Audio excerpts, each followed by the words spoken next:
विजय बल्ला के परिवार में आप सभी प्यारे दोस्तों का एक बार फिर से स्वागत है। जैसे कि आप सभी जानते हैं, फाइट सीरीज का या ऑब्जेक्टिव सीरीज चल रहा है। आज लेकर हम आए हैं वन शॉट में दो चार वाले रैखिक समीकरण को। इससे पहले यदि आप हमारे चैनल पर पहली बार आए हैं तो इस चैनल को लाइक तथा सब्सक्राइब करें। तो चलिए ज्यादा देर न करते हुए अपने क्वेश्चन की ओर चलते हैं। पहला क्वेश्चन है, समीकरण के निकाय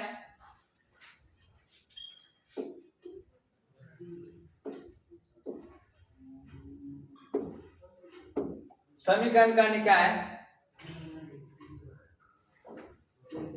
6x - 2x + 9 = 0, 3x - y + 12 = 0 का आलेख दो सरल रेखाएं हैं जो कि संपादित। देखिए मेरे प्यारे बच्चों, इसको सबसे पहले चेक करने के लिए आपको शर्त पे ध्यान देना पड़ेगा। शर्त क्या कहता है? शर्त क्या कहता है कि a1/a2 b1/b2 अपॉन में c1/c2। अगर यहाँ पे इस पे चेक करेंगे, अगर दो पद अगर यहाँ पे पहला और दूसरा अगर बराबर नहीं है तो ऐसी परिस्थिति में हम बताए थे पहले वाले वीडियो में कि यह हो जाता है प्रतिच्छेदी हल। दूसरे वाली स्थिति में बताए थे कि अगर a और a b बराबर किसी तरह से हो गया, अगर a बराबर नहीं है इसको हमसे बोले थे समांतर हल।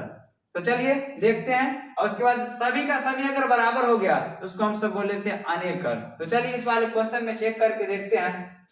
आपके पास a1 का मान क्या है? तो 6 है। a2 का मान क्या है? 3 है। b1 का मान क्या है? -2, इसका मान -1 और 9, यहाँ पे आपका 12। यहाँ से जब देख रहे हैं इसको काट के तो 2 = 2 और यहाँ से 3 × 9 और 3 × 12 यानी 3/में। पहला और दूसरा तो बराबर है लेकिन तीसरा बराबर नहीं है। इसका मतलब क्या है कि यह जो है आपका समांतर हल है, अर्थात B for ball. Next question की ओर चलिए। इस फाइट सीरीज के लिए यह आपके लिए रामबाण साबित हो सकता है, क्योंकि इससे बाहर एक भी प्रश्न आपको एग्जामिनेशन में अलग से नहीं पूछा जाएगा। इसलिए इस सीरीज को आप देख जाइए और एग्जामिनेशन में धुआं कर देना मेरे प्यारे बच्चों। तो चलिए देखते हैं। यदि रैखिक समीकरण का युग्म संगत है तब उनके द्वारा निरूपित रेखाएं क्या होती है? देखिए मेरे प्यारे बच्चों, संगत के लिए आपको बताया था हमने कि संगत वही होता है जिसका मान निकालना संभव होता है, अर्थात वह प्रतिच्छेदी होता है या तो अनेक हल होता है। तो यहाँ पे ऑप्शन में देखेंगे कि प्रतिच्छेदी और संपाती, यानी प्रतिच्छेदी भी ऑप्शन में है और आपके पास संपाती भी ऑप्शन में है। इसका मतलब आंसर क्या होगा? दोनों होगा, यानी प्रतिच्छेदी या संपाती दोनों, यानी ऑप्शन नंबर डी आपका राइट आंसर आएगा। चलिए नेक्स्ट प्रश्न की ओर बढ़ते हैं। नेक्स्ट प्रश्न कहता है, दो चर xy में कितने हल संभव है? तो देखिए इसमें जो है, एक सेकेंड, नेक्स्ट प्रश्न थोड़ा सा, चलिए क्वेश्चन नंबर नेक्स्ट का रैखिक समीकरण में चर के घात की संख्या। रैखिक समीकरण मेरे प्यारे बच्चों, आपको बताया था हमने कि रैखिक समीकरण का जो घात होता है वह क्या होता है? एक होता है। जैसे कि आपको पहले से पता है कि रैखिक समीकरण का व्यापक रूप होता है x + b और y + c = क्या होता है? 0 के रूप में होता है। तो आपका जो हो जाएगा यहाँ से रैखिक समीकरण का जो घात होता है वह क्या होता है? 1 होता है। तो ऑप्शन नंबर 1 की ओर चलिए नेक्स्ट प्रश्न की ओर बढ़ते हैं। नेक्स्ट प्रश्न कह रहा है कि रैखिक समीकरण के युग्म जो है कि हल कितने होंगे? तो चलिए इसको हमको जो है ना सॉल्यूशन करना पड़ेगा। देखिए इसको हम ट्रेडिशनल मेथड से बनाने की कोशिश करेंगे। ज्यादातर क्वेश्चन को ऐसे तो आप शॉर्ट ट्रिक से ही बना सकते हैं, लेकिन शॉर्ट ट्रिक आपके एग्जामिनेशन में थोड़ा सा पेचीदा फंसा देता है, जिसके वजह से दिक्कत हो सकती है। तो चलिए इसको हम सॉल्यूशन ही कर लेते हैं। क्वेश्चन है 5x + 2y = 16। सबसे आसान मेथड जो होता है समीकरण को हल करने का वह आपका होता है लुप्तीकरण। और लुप्तीकरण को बनाने के लिए सबसे आसान मेथड क्या है कि या तो आप x वाले गुणांक को बराबर कीजिए, या तो y वाले गुणांक को आपको क्या करना है, बराबर करना है। तो देखते हैं बराबर करके और हल करके। यहाँ से यहाँ पे क्रॉस मल्टीप्लिकेशन किया जाता है, तो यहाँ पे क्रॉस मल्टीप्लिकेशन कीजिएगा तो यहाँ पे 7 आ जाएगा और यहाँ पे क्या आ जाएगा 5 आ जाएगा। गुना कीजिए तो क्या आ जाएगा 35x और यहाँ से गुना करने के बाद 10y और यह हो जाएगा आपका 16 सत्ते 112। फिर 5 से करेंगे 7 5 35x 5 चौका 20y इक्वल टू आपका 5 गुना 10।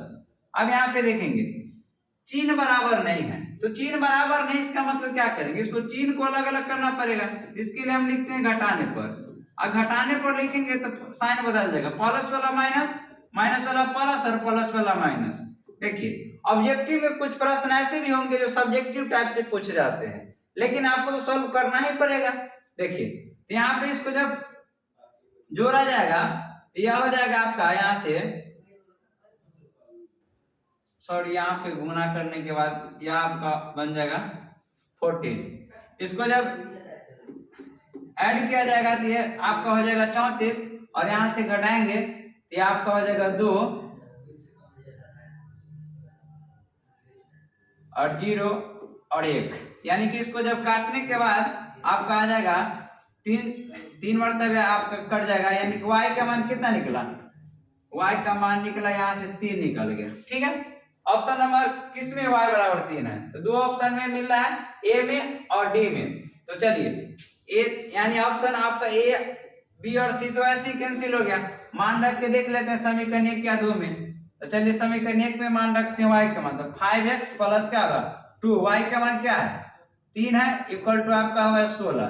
तो 5x 2 तिहाई 6 प्लस में तो कहाँ जाएगा माइनस में, यानी 5x इक्वल टू आपका 10, 5 गुना 10, यानी कि x का मान क्या है 2, x का मान 2 और y का मान 3, यानी कि ऑप्शन नंबर ए में दिख रहा है, तो आपका ए ऑप्शन। चलिए नेक्स्ट प्रश्न की ओर बढ़िए। यह वन शॉट सीरीज का यह आपका फर्स्ट लेक्चर है। इसके बाद जितने भी आपको लेक्चर आएंगे वन शॉट का, एक ही बार में हम पूरे चैप्टर को समाप्त करेंगे।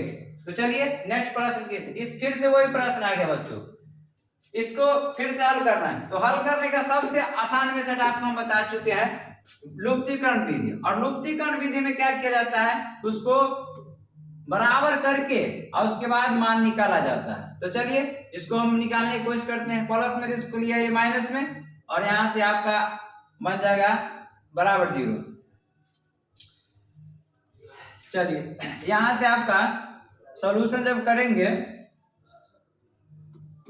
समीकरण, यहां से 3 से गुना कर दीजिए, क्या हुआ 3 तिहाई 9, यहाँ कुछ नहीं था, बराबर तो करना ही है। 9 5 तिहाई 15 इक्वल टू 0, 9x यहाँ पे y है 15y और यहाँ पे आपका 0। चलिए माइनस ए प्लस, इसमें जो है यह क्वेश्चन में आपको जो है बराबर के जगह पे या तो माइनस होना चाहिए था, इसमें मिसप्रिंट है। चलिए नेक्स्ट प्रश्न की ओर चलेंगे। थोड़ा सा क्वेश्चन में क्या होता है कि प्रिंट करते समय थोड़ा सा परेशानी हो जाती है। खैर नेक्स्ट प्रश्न की ओर बढ़िए। कह रहा है कि एक रैखिक समीकरण घात होता है। इससे पहले वाले प्रश्न में हमने बताया था कि एक रैखिक समीकरण का जो घात होता है क्या होता है बच्चों, 1 होता है। तो चलिए आपका ऑप्शन नंबर सी हो जाएगा, रैखिक समीकरण का जो घात हो जाएगा वह क्या हो जाएगा 1 हो जाएगा। चलिए ये सब प्रश्न को देखते ही आप उड़ा दीजिए। फिर से कह रहा है कि समीकरण के निकाय क्या है। तो चलिए निकाय को चेक करने के लिए आपको हमने बताया था कि शर्त का फॉलो करेंगे। तो शर्त का फॉलो कैसे करेंगे, चलिए देखिए इसमें मान को रखेंगे।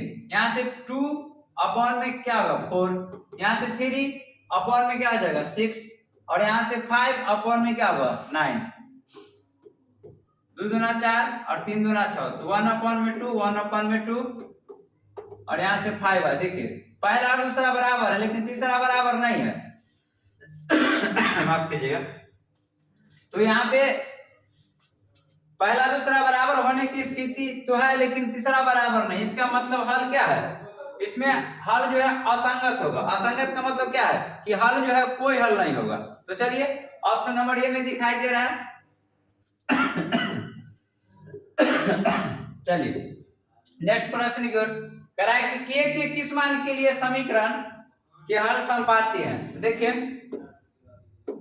दोस्तों, हम जानते हैं समपाती हल के लिए कि सारा का सारा बराबर होना चाहिए। तो सारा बराबर है या नहीं पहले आप चेक करके देखिए। यहाँ पे देखिए कुछ नहीं है, इसका मतलब क्या है, इसमें गुणांक 1 है, 1 अपॉन में क्या आ जाएगा 2, यहाँ से आपका 2 अपॉन में क्या आ जाएगा के, और यहाँ से आपका हो जाएगा 7 अपॉन में आपका क्या हो जाएगा 14। अब करना क्या है, के का मान निकालना। चलिए कहीं से भी आप निकाल सकते हैं, क्योंकि यहाँ पे हल क्या बोल रहा है संपाती, और संपाती के लिए हमने आपको पहले वाले लेक्चर में बताया था कि सारा का सारा क्या होता है बराबर होता है। यहाँ से जब इसको बराबर करेंगे 1/2 और 2/k, जब क्रॉस करेंगे तो के बराबर क्या होगा 2 दूना 4, यानी कि ऑप्शन नंबर क्या हो जाएगा सी। चलिए नेक्स्ट प्रश्न की ओर चलिए, के किस मान के लिए समीकरण के हल संपाती रेखाओं को प्रदर्शित करता है। फिर से वही प्रश्न आ गया। चलिए तो आपके बीच फिर से वही प्रश्न है, इसको अपॉन में करिए 3 अपॉन में आपको हो जाएगा 6 -1, यहाँ से कुछ नहीं 1 है, यहाँ से क्या होगा माइनस के, और यहाँ से -8 अपॉन में क्या होगा -16, माइनस से माइनस कट जाएगा, 3 दूना क्या होगा 6, क्रॉस करेंगे के इक्वल टू क्या हो जाएगा 2, कहीं से भी आप निकाल लीजिए उड़ा दीजिए, यानी के का मान आपका हो गया ऑप्शन नंबर ए यानी कि 2। चलिए नेक्स्ट प्रश्न की ओर बढ़ते हैं। कह रहा है 2 चर वाले रैखिक समीकरण के आलेख प्रतिच्छेदी रेखा है। तो रैखिक समीकरण का गुण क्या होता है प्रतिच्छेदी। मेरे प्यारे बच्चों, मैंने आपको पहले ही बताया था कि अगर प्रतिच्छेदी हल बताया जा रहा है, इसका मतलब उसका कटान जो होगा केवल एक ही बिंदु पर निकल के आएगा। जैसे कोई रेखा ऐसे जा रहा होगा तो कोई रेखा ऐसे जा रहा होगा, इसका मतलब क्या है उसका कटान एक ही बिंदु पर होगा। मान लीजिए कि यह चतुर्थांश पे मिला होगा, तो क्या हो सकता है इसके सामने से गया होगा। देखिए जैसे एक चतुर्थांश है, यानी पे x नॉट और यहाँ पे y और y नॉट, यहाँ पे एक रेखा ऐसे गया और एक रेखा ऐसे गया। यहाँ पे मान लीजिए 3 के सामने होगा, ये मान लीजिए क्या होगा 2 के सामने, इसका मतलब इसका कटान क्या है x बराबर तो 3 है लेकिन y बराबर क्या है 2 है। तो इसका मतलब क्या है कि एक हल है।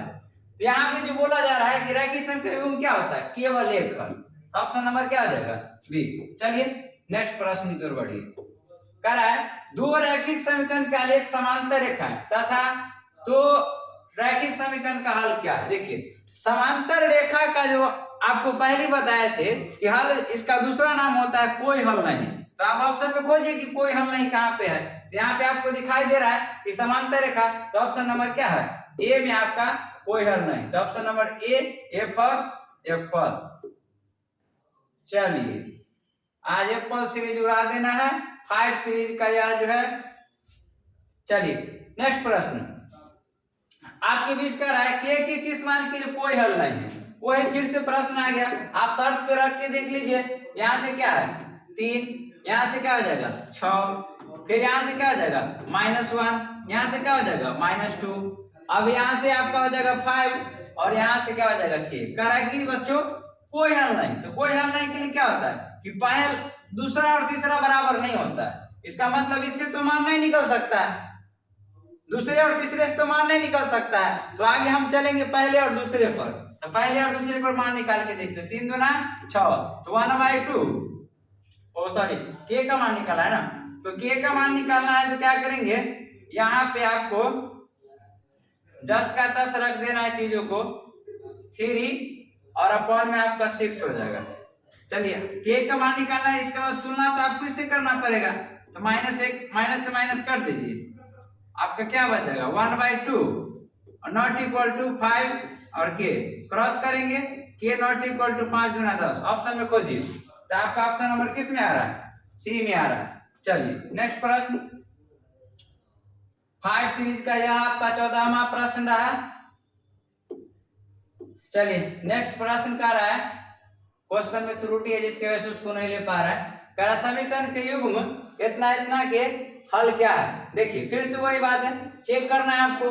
चेक करने के लिए हम तरीका बता चुके हैं, इसको संपादित करके देख लेना है, इसको बांटा करके। यहाँ देखिए 2 अपॉन में यहाँ से क्या हो जाएगा, x वाला का मान क्या है 4 है, यहाँ x वाला y का मान क्या है 3 है, यहाँ y वाला का मान क्या है 6 है, यहाँ वाला का मान क्या है 5 है, यहाँ वाला का मान क्या है 15 है। तो 3 एकम 3 सॉरी 5 एकम 5, 5 ते 15, 3 दूना 6 और यहाँ से 2 एकम 2 2 दूना क्या आ जाएगा 4। यानी कि आपका 1/2 1/2 और ये जो आप जो देख रहे हैं 1/3, यानी पहला दूसरा तो बराबर है लेकिन तीसरा बराबर नहीं है।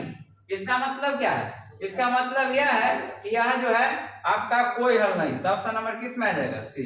चलिए नेक्स्ट प्रश्न की ओर चलिए। यदि रैखिक समीकरण का युग्म असंगत है, यदि रैखिक समीकरण का युग्म असंगत, हमने पहले बताया था मेरे प्यारे बच्चों कि असंगत जो होता है वो कोई हल नहीं को बोला जाता है। तो देखिए यहाँ पे क्या है, और कोई हल नहीं का दूसरा नाम क्या होता है, तो वह होता है समांतर। इसको या तो आप कोई हल नहीं बोलिए, या तो कोई हल नहीं बोलिए, या तो उसको हम क्या बोल सकते हैं समांतर, यानी कि ऑप्शन नंबर क्या हो जाएगा ए। ठीक है, तो यह आपका तब तक के वीडियो में इतना ही रखते हैं, फिर नेक्स्ट सीरीज में मिलते हैं।